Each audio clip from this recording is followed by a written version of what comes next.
Hello friends, welcome to my channel charm with chins vlogs. ഇന്ന് ഞാൻ നിങ്ങളുടെ മുമ്പിൽ വന്നിരിക്കുന്നത് ഒരു ഇൻഫോർമേറ്റീവ് വീഡിയോ ആയിട്ടാണ്.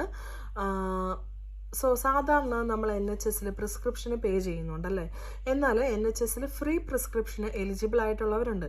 അതായത് ലോങ് ടേം കണ്ടീഷനായിട്ടുള്ള ഡയബറ്റീസിന് നമ്മൾ ടാബ്ലറ്റ് എടുക്കുന്നവർ, അല്ലെങ്കിൽ ഇൻസുലിൻ എടുക്കേണ്ടവർ, ഹൈപ്പോ പാരാ തൈറോയിഡിസത്തിന് ടാബ്ലറ്റ് എടുക്കേണ്ടവർ, അഡിസൺസ് ഡിസീസിന് മരുന്നെടുക്കേണ്ടവർ, ക്യാൻസർ പോലെയുള്ള രോഗങ്ങൾ കണ്ട ട്രീറ്റ്മെൻറ്റിലായിരിക്കുന്നവർ, പിന്നെ പ്രഗ്നൻ്റ് ആയവർ, 16 വയസ്സിന് താഴോട്ടോ 60 വയസ്സിന് മുകളിലോട്ടോ ഉള്ളവർക്ക്, 16 18 വയസ്സിനും ഇടയിൽ ഫുൾ ടൈം എഡ്യൂക്കേഷൻ ഉള്ളവർക്ക്.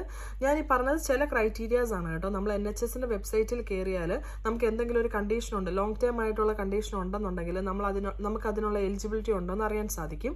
അപ്പോൾ ഇങ്ങനെയുള്ള കണ്ടീഷൻ ഉള്ളവർക്ക് ഫ്രീ, ഞാൻ ഈ പറഞ്ഞ ചില ക്രൈറ്റീരിയാസിൽ ഉൾപ്പെട്ടവർക്ക് ഫ്രീ ആയിട്ടുള്ള പ്രിസ്ക്രിപ്ഷൻ കിട്ടും. അപ്പോൾ അതിനുവേണ്ടി നമ്മൾ ചെയ്യേണ്ടത്, നമ്മളിവിടെ ഓൾറെഡി വന്നു കഴിയുമ്പോൾ നമ്മളൊരു GPയിൽ രജിസ്റ്റർ ചെയ്യുമല്ലോ.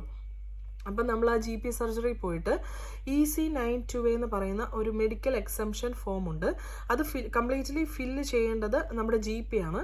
വൺസ് നമുക്ക് അതിനുള്ള എലിജിബിലിറ്റി കിട്ടിക്കഴിഞ്ഞാൽ നമുക്ക് ആ രോഗത്തിനുള്ള മരുന്ന് മാത്രമല്ല, ഇൻ കേസ് നമുക്ക് ഇടയ്ക്ക് ഒരു ആൻറ്റിബയോട്ടിക് കഴിക്കേണ്ടി വന്നു എന്നിരുന്നാലും അതും ഫ്രീ പ്രിസ്ക്രിപ്ഷൻ ആയിരിക്കും. അപ്പം നിങ്ങൾ ഈ സർവീസ് ഇങ്ങനെ എന്തെങ്കിലുമുള്ള രോഗങ്ങൾ ലോങ് ടേം ആയിട്ട് കുറേ മരുന്ന് എടുക്കേണ്ടവരാണെന്നുണ്ടെങ്കിൽ നിങ്ങൾ നാട്ടിൽ നിന്ന് മരുന്ന് വരുത്തിച്ച് കഴിക്കേണ്ട കാര്യമില്ല. നിങ്ങൾക്ക് ഈ സർവീസ് യൂട്ടിലൈസ് ചെയ്യാവുന്നതാണ്. ഇത് ആർക്കെങ്കിലും ഹെൽപ്ഫുൾ ആകുമെന്ന് ഞാൻ പ്രതീക്ഷിക്കുന്നു. ഞാൻ എന്തെങ്കിലും പോയിന്റ്സ് വിട്ടുപോയിട്ടുണ്ടെന്നുണ്ടെങ്കിൽ നിങ്ങൾ അടിയിലൊന്ന് കമൻറ്റ് ചെയ്യേണ്ടതാണ്. അപ്പോൾ എല്ലാവർക്കും thank you so much for watching. Have A nice day. Thank you.